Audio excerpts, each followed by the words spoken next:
Está en el ojo de un huracán internacional. El gobierno de México ha decidido acudir a la Corte Internacional de Justicia a denunciar el asalto a su sede diplomática.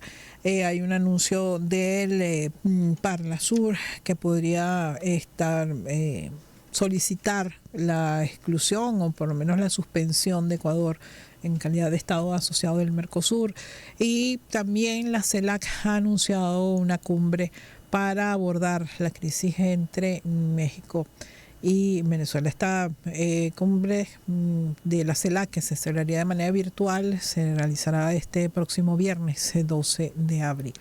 De este y otros temas vamos a hablar con un buen amigo en la casa, Fernando Casado, analista político, docente universitario, quien además conoce muy de cerca la política ecuatoriana. ¿Cómo estás, Fernando? Siempre bienvenido. Esther, ¿qué tal? ¿Cómo estás? Un placer estar ahí contigo. Bueno, yo creo que no nos recuperamos de la sorpresa de ver un asalto de semejante calibre, y hay que ver que hemos visto asaltos a sedes diplomáticas, porque hay que recordar desde las cosas que sucedieron, por ejemplo, con varias embajadas de países latinoamericanos cuando se dio el golpe de Estado a Manuel Zelaya en Honduras, o los asaltos a sedes diplomáticas venezolanas durante el llamado gobierno interino, comenzando por las sedes en Estados Unidos, pero también Costa Rica, en Colombia, en Perú, en Argentina, fueron acosadas, asediadas, incluso en algunos momentos saqueadas las sedes diplomáticas venezolanas. Pero todo eso no se compara con lo que acaba de suceder en Quito. Sí, sin duda. La gran diferencia y el precedente nefasto que marca, a no ser que se restituya la situación a antes del asalto, es que el motivo por el que se lleva a cabo el asalto es para detener de manera también ilegal a un asilado político. Y esto no lo habíamos visto nunca. O sea, esto no se atrevió a hacerlo Pinochet en su dictadura, no se atrevió a hacerlo ni siquiera por ejemplo, el Reino Unido en contra de Assange. Y existe incluso un montón de jurisprudencia asentada sobre la inviolabilidad de las sedes diplomáticas.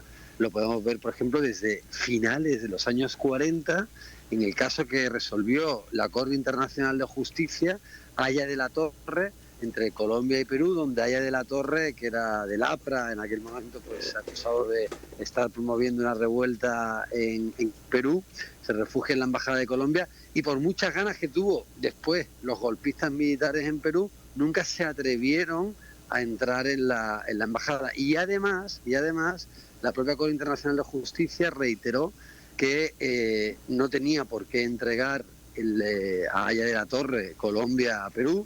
Y por supuesto, ni siquiera estuvo en discusión la inviolabilidad de la sede diplomática colombiana, porque era algo que se daba por hecho, ¿no? Entonces, estamos retrotrayéndonos a situaciones de violaciones jurídicas y derechos humanos que ni siquiera en las peores dictaduras del siglo XX habíamos visto.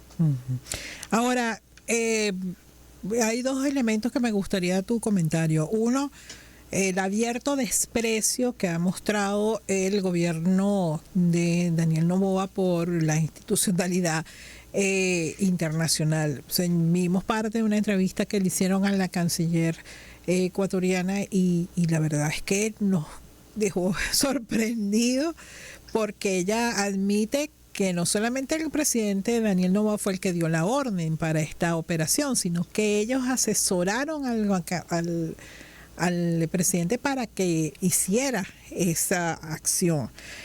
O sea, sí, yo quiero pensar que la señora desconoce la legalidad, el derecho público internacional, porque la verdad es que de otra manera me parece inconcebible que admita semejantes cosas públicamente.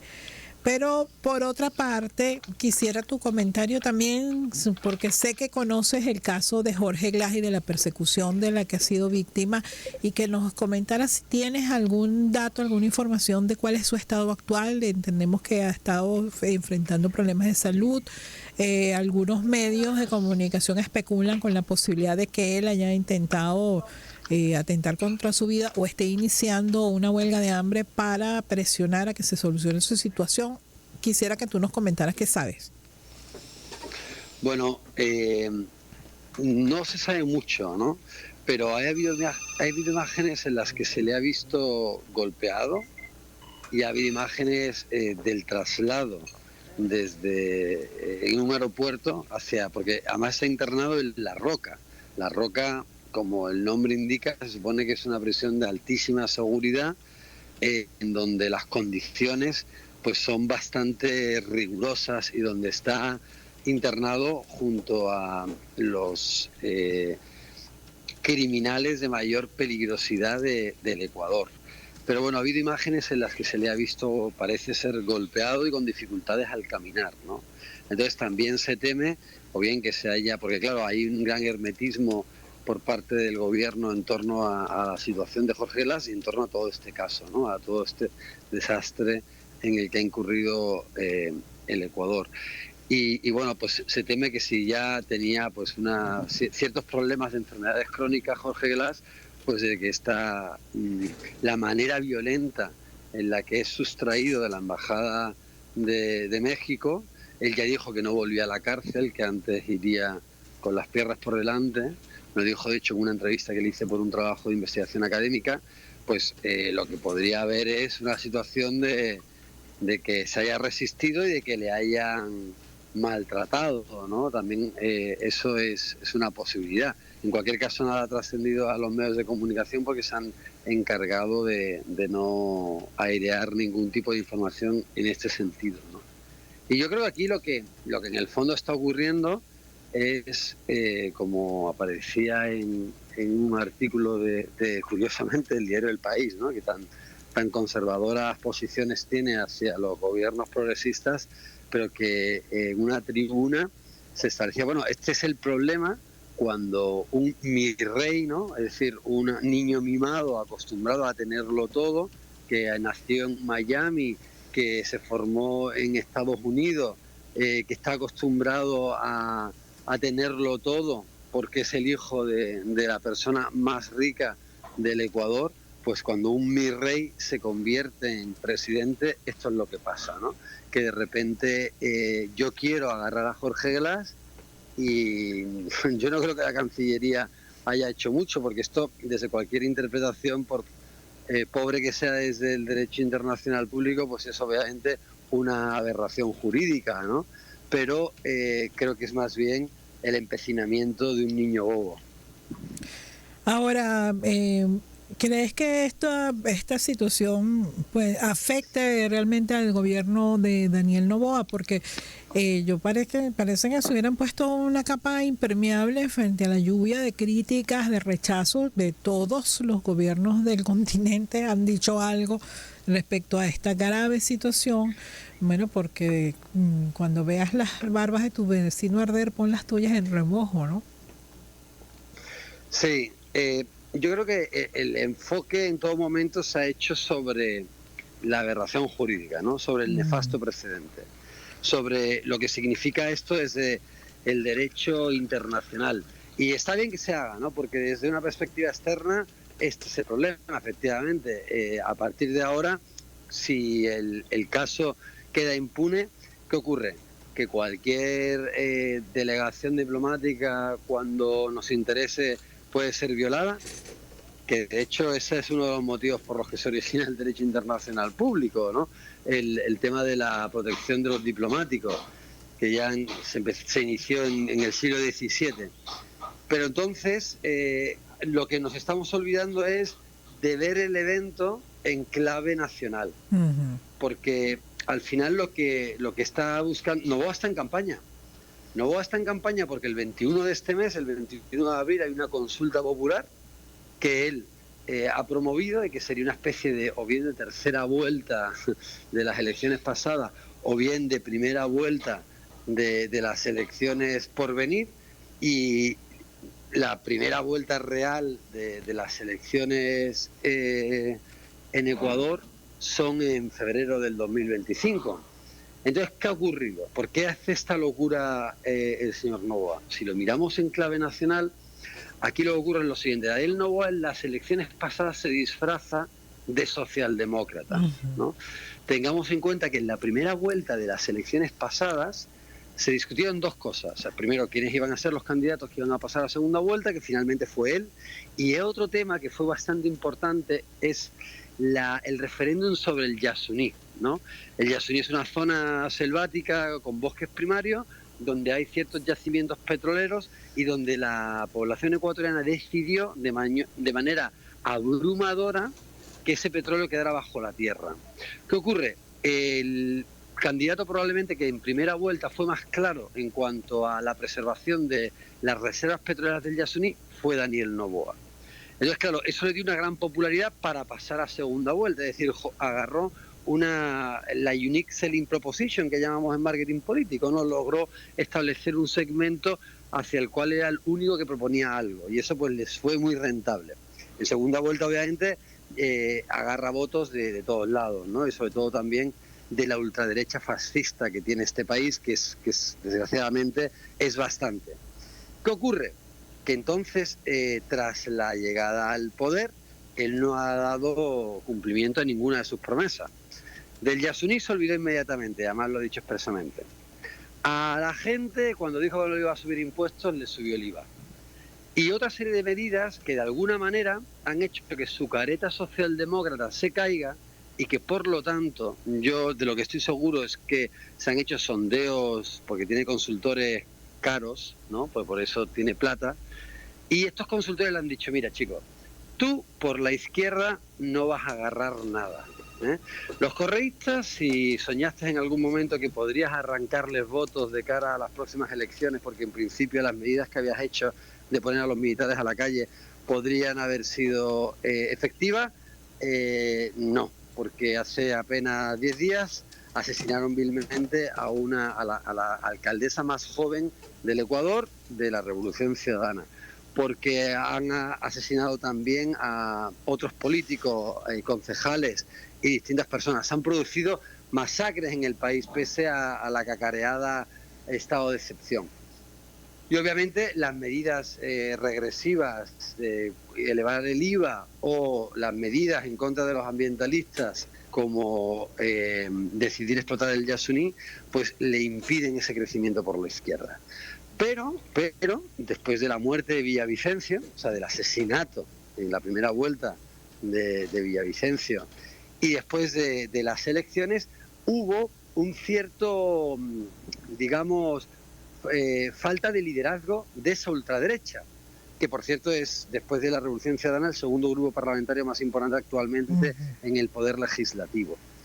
Entonces le dijeron: chico, da un golpe en la mesa y exacerba esos sentimientos anticorreístas, demuestra que tú eres el que lo tiene más grande, y de esa manera impides el crecimiento de un posible candidato de la ultraderecha, erigiéndote tú en ese candidato. Y yo creo que eso es lo que ha ocurrido, es decir, él ha visto que en clave electoral la derecha era el único territorio por el que podía crecer después de esas políticas regresivas. Y ese golpe en la mesa hay que leerlo sobre todo en política nacional, en un contexto electoral en el que el Ecuador sigue estando.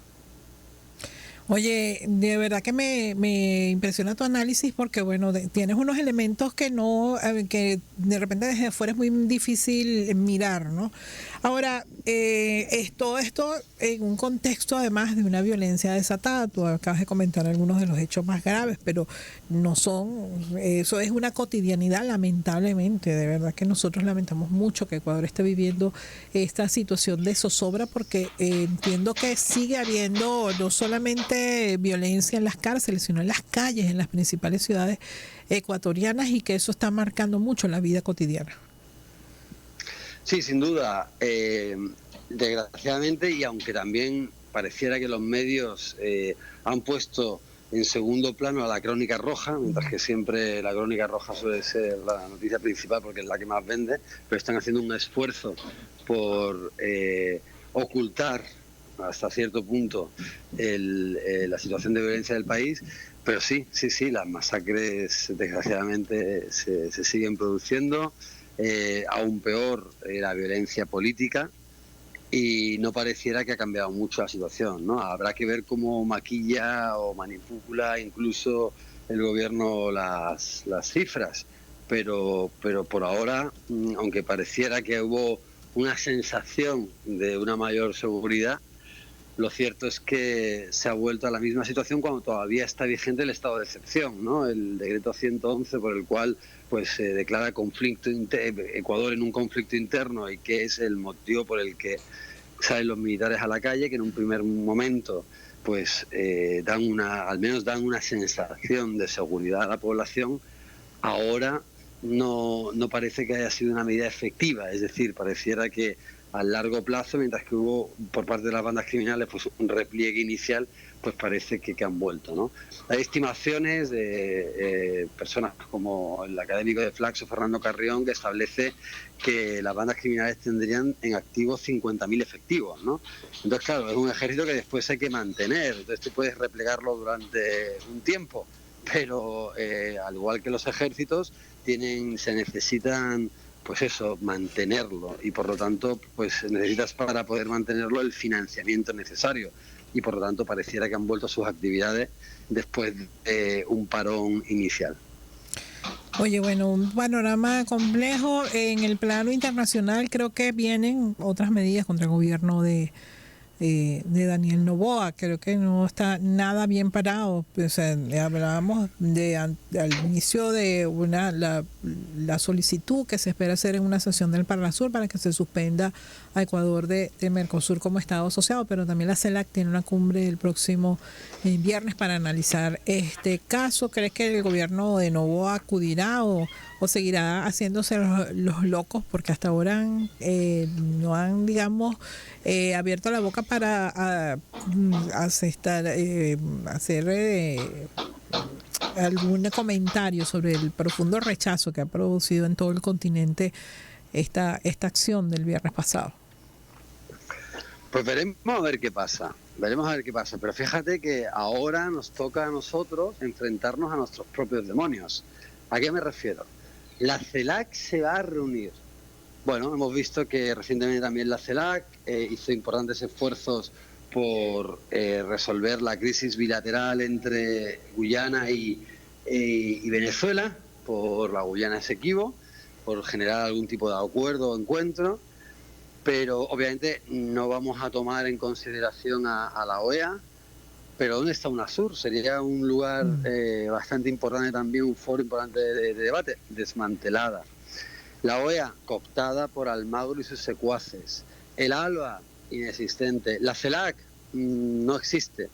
Entonces, bueno, sí, podemos generar ese foro, pero a mí me da mucha pena que la segunda oleada de gobiernos progresistas, después de lo que fue la oleada de gobiernos conservadores tras la primera oleada de la primera década del siglo XX, XXI, es decir, los gobiernos conservadores que lograron desmantelar todos los mecanismos de integración regional, pues en los últimos pocos años los gobiernos de Petro, pues es verdad que llevan poco tiempo, pero igual, Petro, Lula, el propio AMLO, pues no han logrado generar mecanismos de resolución de los conflictos regionales.